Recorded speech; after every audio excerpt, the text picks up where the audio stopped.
Hi guys, glad to have you here today. What I want to do in this video is really just dig in to a new brand that's kind of unfamiliar to me overall, and it is Julep Beauty. Now Julep definitely got some attention from me in the Emily Awards in the lips video where I was talking about liquid lipsticks, matte liquid lips, and they had this great lip mousse that I had tried. I bought that whole vault of different shades. The colors really appealed to me, the formula, the application. I just felt like this brand was doing so many things right with a very, I think, difficult to nail and difficult to perfect type of product. So when I come to this realization, like, oh my goodness, I really enjoy this. I remember looking up Julep on Ulta's website, realizing, oh my gosh, they've got tons of different things that I just never really explored. And sometime after the Oprah video, I think it was on Instagram, Julep had reached out to me and said, we'd like to, send you a few products. Could you give us your address? I thought that was really cool of them. I'm like, okay, wonderful. Thank you so much. And let me tell you, what they sent was like a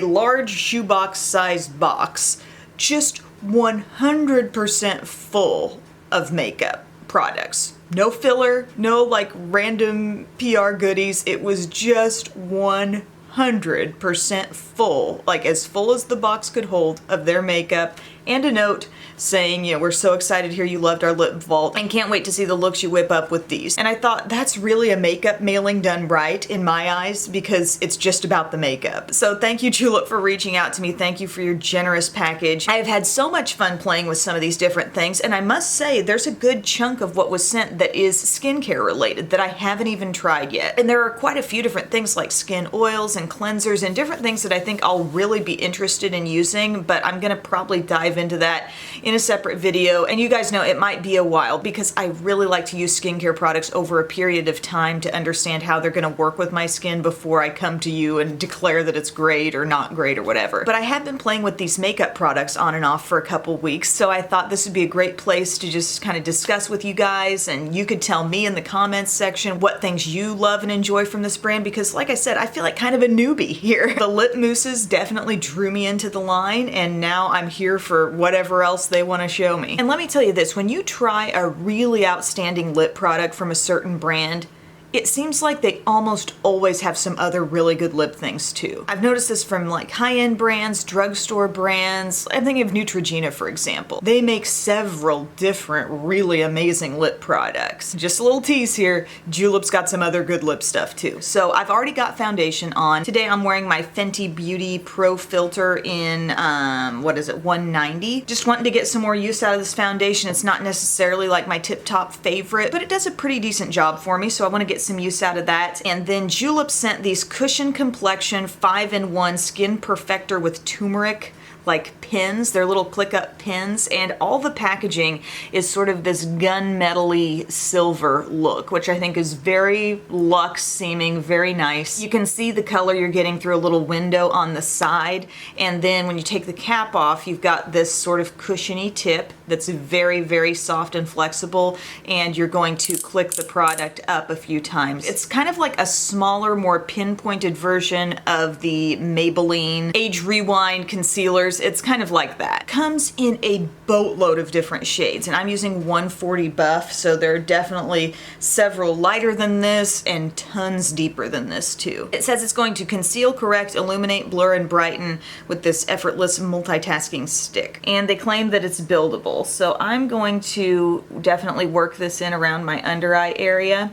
I think the Fenty foundation was pretty perfect to use underneath this because it gives me sort of a medium coverage here. It doesn't completely eliminate all my flaws, so we'll be able to see sort of what this pen is doing. So I put this on any areas where I kind of want to brighten up here. And then I'm just going to use a flat foundation brush to blend this out. And what I've noticed about this product is, while I think it is nice coverage, I feel like it's a little bit drying. Like, I think there's a texture that some concealers can go into where, yes, they're lightweight, but they are simultaneously also a little bit drying on the skin. Like, if they just contained a little more moisture, they would look a little more fresh. Because, see, I feel like that was pretty good coverage on the under eye. I've still got a little dark circle peeking through there. And granted, this is not a corrector. This is more of just a skin tone concealer, so I'm not really shocked by that. But overall coverage on my skin is pretty good. But after blending it in, and I've noticed this after on top of all sorts of different foundations that I've used, I see more texture. I've used much less of this product and still had the same kind of takeaway. And they say it's buildable, and I feel like I need even a little bit more right in here, so I'm going to add a hair more. I feel like the product really has potential, and for some people who have like very little texture to the under eye, it might be just fine. But for me, I'm starting to notice a little bit more there. Now, they've got a powder. They've got an Insta Filler Invisible Finishing Powder. So let's pop this open. It's got a magnetic closure. I do love those. But I've always kind of been of the mindset that invisible or translucent powders aren't truly invisible. They do deposit some amount of color on the skin. And no, my under eye doesn't need to be like majorly powdered right now, but I just want to show you for effect like what this does. It adds some added like mattification to the face, which can come off as a bit more of a perfected look, you know, but it's not gonna add like any additional coverage to my face. And it's another one of those products where I'm kind of coming away feeling like, yes, it's fine, but you know, even LA Colors has recently put out something that's very much along these lines and works in a very similar manner. Now, they've got a bronzer in this square compact called So Radiant Diamond Powder Bronzer, and I have it in medium tan.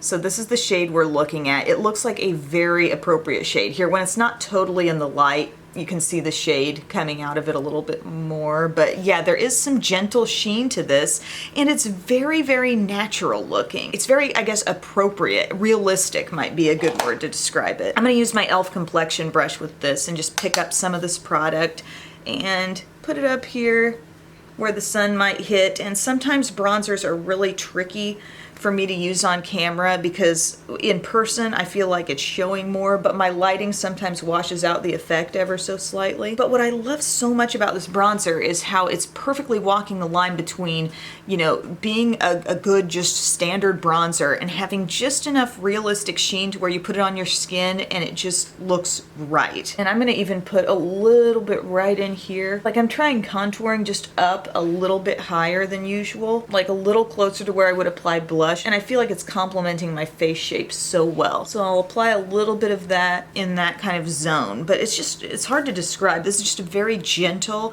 very good bronzer. It reminds me just a little bit of like a Too Faced Sun Bunny type thing. You know, that bronzer has some sheen, and that's probably even more glowy than this bronzer. This is just a really subtle, nice, realistic, pretty skin bronzer. I'm gonna dust a little bit of this where the sun might naturally hit so you can see it there just on top of the cheeks. Like, isn't that healthy and nice looking? Okay, we're bronzed up, and now we have some sticks. They sent some of these jumbo, and we're talking jumbo sticks. They are cream to powder blush sticks. So many things that are sometimes described as cream to powder just simply aren't, and I do think these definitely follow that texture where they feel creamy. As you're touching the stick, there's a creaminess to them, and then as they transfer onto skin and blend out into the skin, they feel a bit more dry. They're easy to blend out. You can most definitely get the job done with your fingers, or you could pull in a brush if you want to, but it's not necessary. The thing to know about them though, at least every shade that I've been sent, there's a lot of shimmer in here. So if you're a matte blush lover, you gotta kind of watch out for these. I'm gonna go ahead and swatch out the shades for you. Again, the packaging is that sort of gunmetal look. Super big stick here. This is Peony Pink. So as you'll see in comparison to the others, this is sort of a cool pink and definitely some shimmer. Golden Guava is much warmer and has kind of a golden shimmer throughout that shade, so you can see that's much more peachy. Desert Rose is so pretty. This kind of warm, rich, dusty, rosy bronze. Loving that kind of shade right now. And then they also sent Moonlit Sand, and this seems more like a highlight. Kind of reminds me of the look, perhaps, of a Becca Opal. You know, it's got that little bit of pink, little bit of beige happening there. But just looking at them very closely, they all have shimmer, but this peachy one here, which one was that? The Golden Guava. That one has some actual identifiable micro bits of glitter in it. So that's gonna definitely show as this product shears out across the skin. The others maybe I would describe as a little bit more metallic in finish. The color I wanna use, and I've played with all of these, my favorite one, the one that I enjoy the look of on the skin the most, is this Desert Rose. I like it on the outer part here of the apple of the cheek, and it blends out so easily. I almost think I could pop this on my skin and my 3-year-old would be able to blend this out with her fingers. There's a future video idea, right? You guys have asked for her to pick out my makeup, and I think that is going to be a really fun video to do. But it's so pretty, so easy, doesn't leave any kind of funky like residue texture on the skin. So pretty, pretty cheeks. Okay, so the things I've liked best so far, the bronzer and this particular blush stick in Desert Rose. Maybe I should show you a little bit of the Moonlit Sand, just so you can see what a highlighter type shade in this format might be. See how, I don't know if it's picking up on camera, but it's got a little depth to it. It's not like a straight up light pearl. It's got a little pink, a little beige, but it most certainly does give off some glow.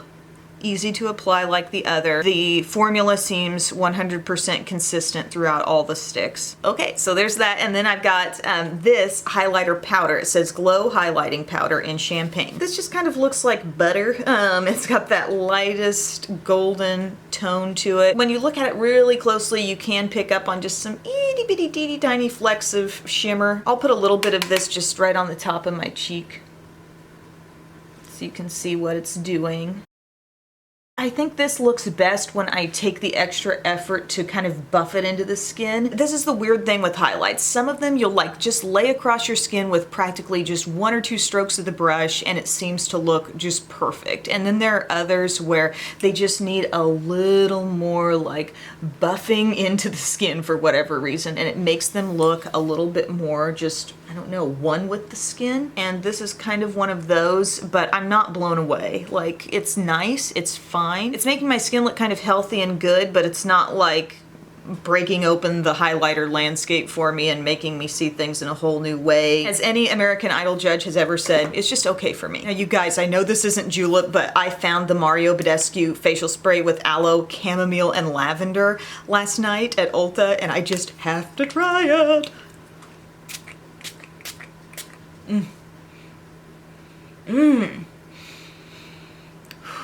Oh, that's soothing. That's nice. Do I like that better than the cucumber though? Gosh, it's so different. It's so dramatically different.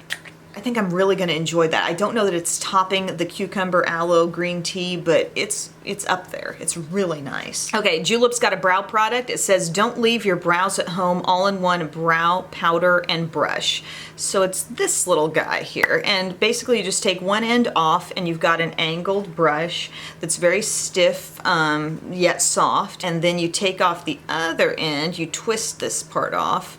And this is holding the powder in there, a dark powder. I'm using the cool brown, and I would say that is definitely my right shade, but you just stick your little brush in here, pick up some of that powder. And I think you guys probably know my stance on just strictly using a brow powder in your brows. It can give you like the ultimate softest, really easiest fill-in, but it's not gonna be your optimal method in terms of staying power. Because as you can see, I'm mixing this into my brow hair, and powder just doesn't cling to hair necessarily all that well. And it's kind of hard to know, like when you're dipping your brush down into this thing, like I'm very used to dipping my brush into a flat pan of powder where I can totally see what I'm picking up, and I can see how the brush is responding to the powder. Like, is it really cutting into it? Have I picked up a whole bunch? Have I picked up not enough? Here, I'm kind of dipping into a little no man's land of powder, and I'm not really sure what I'm getting. Like, you definitely don't want to overload the brows. So I'm just very gently dipping in and just getting the job done here. But I guess the cool thing that they've done is that they've found a way to combine the application method and the powder into like one little stick and not leave you with 2 separate pieces that you're always searching for through your stash, you know? So I can respect that. And a way to make this cling in even better to your brow hairs themselves would be to take a wax pencil, Anastasia makes some, Wet n Wild, Milani, just run a little bit of that through and then some of this powder. But here's something that will take care of at least the hold at the end of everything. And this is their iconic brow setting gel. So just a clear gel. Take out the brush. It's tiny, tiny little brush. Why do I always think tiny brushes are so cute? It's kind of comparable to the size of the little brush on Benefit's Gimme Brow, you know? So I like that it's small because that makes me think, okay, it's not gonna probably overgoop me too much here. And the hold that this provides is really nice. Like, I don't have any complaints about this product. I personally don't feel like I need to spend a high-end price tag on a brow gel. As long as NYX Control Freak is on the market, like that stuff, it's a clear gel, you put it on, the brush is not overloaded, it holds your brows in place like none other. Like, you don't need to spend a lot on clear brow gel. Next up, we're gonna do a little eye look here. We've got an abundance of shadow sticks, and these are called Eyeshadow 101 Cream to Powder Eyeshadow Sticks. So I've got like Champagne, Pearl, Taupe, Bronze, Warm Gold, and Plum, and all of those words are followed by the word Shimmer on these shades. I've got a couple of powder shadow duos that I want to work with as well, so I was thinking maybe I could use one or two of these as kind of a base for the look and show you how they go on. So let's just pull out Pearl Shimmer here. It is indeed quite pearly. It's kind of like frosty shimmery, but I'm not seeing any glitter. And I'm just gonna go ahead and apply this straight to the eye. I know from experience that these do set. So they're kind of like the Mally shadow sticks in that they set to this long wearing state. And like if you were to swatch a bunch of them on your hand, you could rub across them and you wouldn't pull them away anytime soon, you know? And this shade is really pretty for brightening around that inner corner. What I've noticed with some of the other shades, like mid-tone type colors, is that they kind of seem to go on my eyes a little bit sheer. Like, let's go in with a little bit of this warm gold shimmer. I don't know, it is a soft shade just by nature of this color, but I don't know, it just seems extra sheer to me. I'm gonna try one of the darker ones, this Plum shimmer here, and apply just a little bit of this here on the outsides. And I'm trying to apply them in the very no-fuss way that I think they're intended, which is just like blending it out with my fingers. They call this Eyeshadow 101. It doesn't feel like a pure cream to powder quite as much as the cheek sticks did. Like, I feel like there's a bit more moisture in these, but they do eventually set, no doubt about it. Like, even the Plum, I don't know what it is. I'm picking up on just a little sheerness with that. Here's one shade I haven't used yet, the Taupe shimmer. I'm gonna use this under the eye. Soft smoky liner may be a potential sweet spot for this kind of product, because I know it has the staying power ability. Yeah, this shade makes a nice little smoky liner. I think it just kind of depends on what you want to use these for. I thought the lightest color, what was that called? The Pearl Shimmer went on super nicely around the inner corner.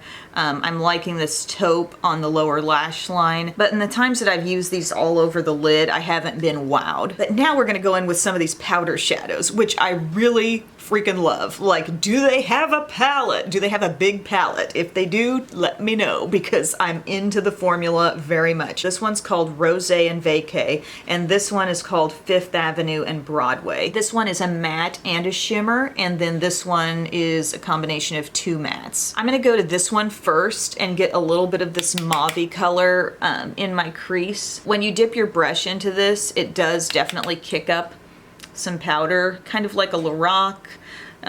Sort of reminds me of like an Anastasia type texture as well. Not a problem for me, just pointing that out. This shade in the crease I think is gorgeous. It's so pretty. Then I want to put some of this shade on for you, this kind of like mix of bronze and champagne.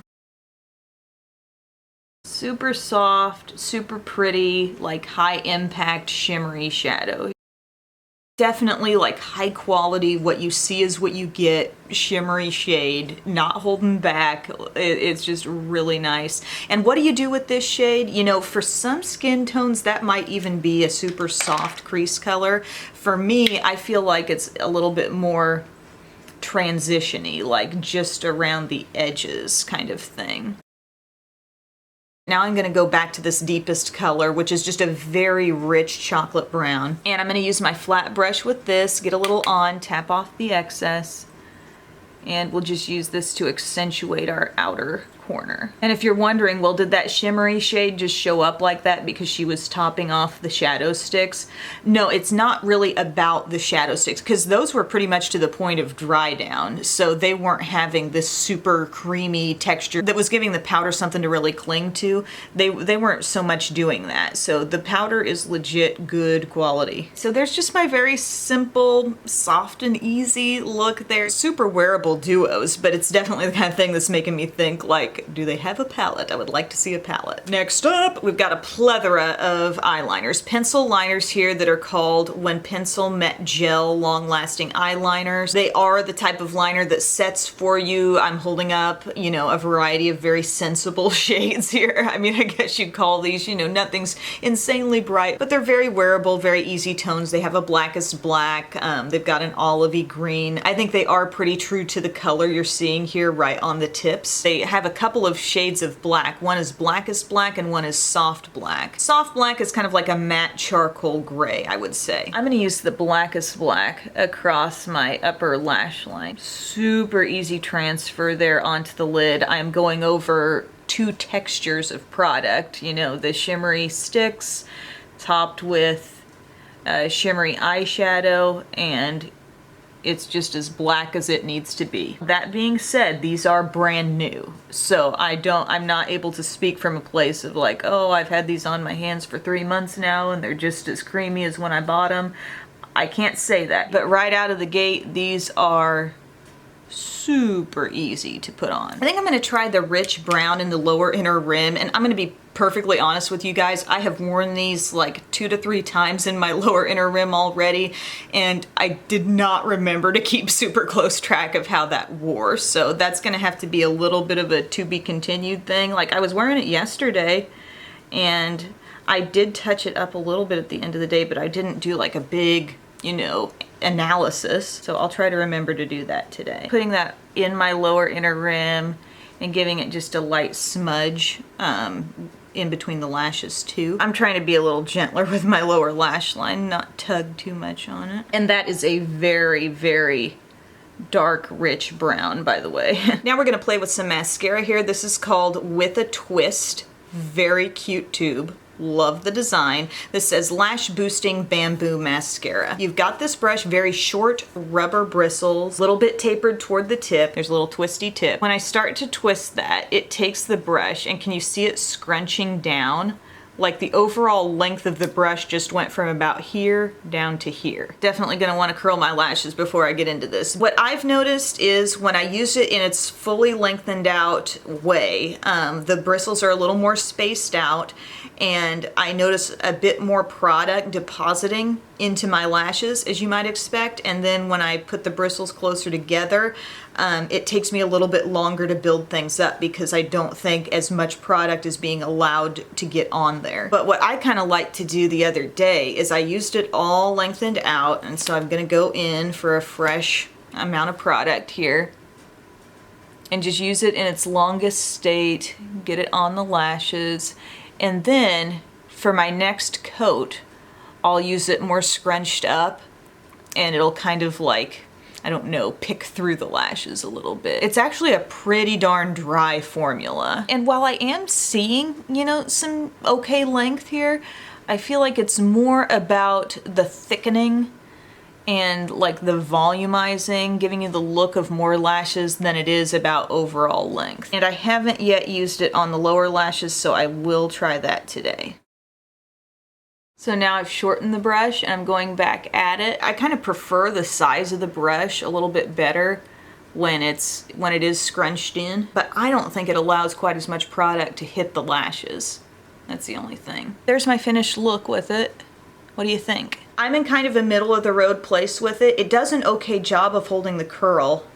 I think I could just use a little more length. The concept of changing the actual length of the brush is neat, but not like absolutely essential. I'm gonna go ahead and do this eye now. Uh-oh. Not the fault of the mascara, completely operator error there. All right, y'all, so now the eyes are complete, let's just wrap up here. The brow product, decent brow powder, an innovative way to package brow powder, but just using it on its own, I think you gotta throw in something that allows it to cling better, like a wax first would help. The gel, good but not essential. Got my holy grail from NYX. We're happy. The shadow sticks, nice enough. I could kind of take or leave those as well. I do really like the way that pearly one looks around the inner corner. Also the mascara, I'm not really jumping out of my chair over that, but I'm loving the texture of their powder eyeshadows, and I think they've got really good pencil liners too. Again, I'll report back on how it does in the waterline, but they're just soft and easy to apply as can be. Now, more lip stuff. The matte lip mousse, I'm not gonna address that in this video because I tried on like every shade in the Oprah's Favorite Things video, so I'll link to that below so you can get the full lowdown on those, but I love them. A couple of new things to me that they sent are their ultra hydrating lip glosses. These are in the shades All the Feels and Werk, so I'll go ahead and try on both of those for you. And then these It's Balm lip crayons. So let's try on All the Feels here. The applicator is nice. I really like that. I like how the product seems to apply straight from the tip, but it's also got that kind of pinched in design. Very, very similar to the lip mousses. I think it's such a smart design because it allows you to apply and then spread the product in just the perfect way. I told you, sometimes when you sniff out a great lip product from a certain brand, there may be more where that came from. And this is such a nice gloss. Like, ultra hydrating, yeah, it feels hydrating. It's clinging in place without feeling annoying. Feeling a good amount of thickness, but not sticky thickness. And this shade, this All the Feels color, this is sheer. You know, this is definitely letting my natural lip color show through, so be aware of that. But the texture of this is outstanding. The delivery method is great. The only difference really in this little applicator is that instead of being a full like ball at the end, like the lip mousses are, this has just a tiny bit of an angle, but it's so fast and easy and nice. So let's take off this shade and try on the next. Werk is a little bit darker color, so I'll show you the fact that this shows up a bit more opaque. Yep, this is definitely the shiny sister to the matte lip mousse. Actually, these products probably aren't even in the same family. They're cousins. That's what they are, yeah. They share some tendencies with the overall construction, but formula-wise, they are vastly different. Isn't this pretty? I'm so excited. I discovered another great gloss. Let's compare this to like my current favorite front runner type lip gloss, which would be the Anastasia glosses. A little more thickness here with these. Perhaps an even better like cling. More of an actual feeling of moisturization with these. So I'm digging them. They're really nice. Then we've got these little sticks called It's Balm lip crayons, and I've got the shade here called Vintage Mauve Creme, and they have a little core, and I didn't keep the outer box, which probably said what that core is exactly doing. It's probably like a vitamin E or cocoa butter. They've no doubt packed that core with some sort of extra moisturizing ingredient, and then you've got all the pigmented color around the outside, but these are a pleasure to put on. Oh, and they smell so good. I feel like it's super subtle vanilla. How nice is that shade? My lips feel like pillows right now. So comfy, so good. Not slipping and sliding, falling off the lips greasy, just a nice balmy cling. I've only got 3 more, so just let me try them on for you, okay? I've got Dusty Orchid Shimmer. Doesn't really look all that shimmery on the lips, but definitely more pink than the mauve that I just had on. Then we've got Fuchsia Berry Creme. You're definitely gonna wanna apply these with a mirror. Don't let balm in the name fool you, like these are serious. Very pretty bold pink and just ultra comfortable. And then we have Brandy Wine Cream.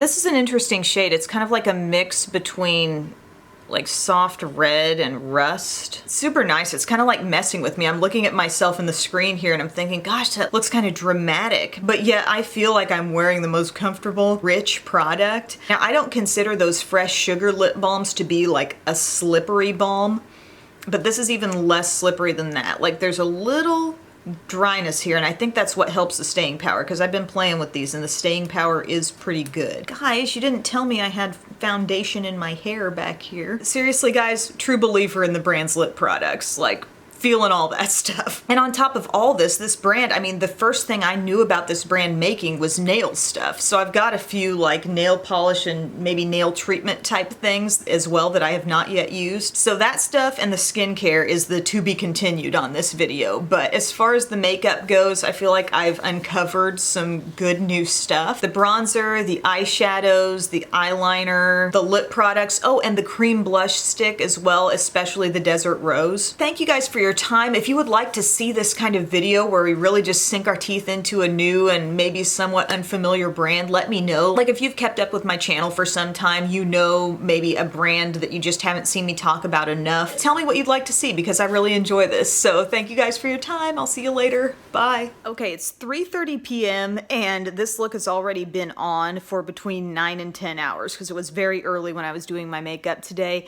And I'm happy with the wear of the eyeshadow. I've been unknowingly like resting my hand on my face like I've been editing some today. And I've just been doing those unthinking things where you've got your hand on your face and you're just leaning on it and then, you know, that can't affect staying power. But I can still see my bronzer, my cheek color, my eyeshadow. My lower inner rim liner is definitely wearing a little bit. It's actually hanging on in my outer corner here, but I'm noticing a little smudge just under the eye from that jumbo stick. So that might be the kind of thing you want to set just a little bit with some powder shadow. The lip color has not been touched up once, and that color sort of stained my lips somewhat, which is sort of surprising. But even after this much time has passed, I look at myself and I think, yeah, this is still acceptable. And if I were to go out and do something at this point, I'd touch up the lip color, maybe recurl the eyelashes, and perhaps a little bit of powder, but even that's not too bad. And I think I'd be good to go. So that's my little wrap up here. Thanks for watching.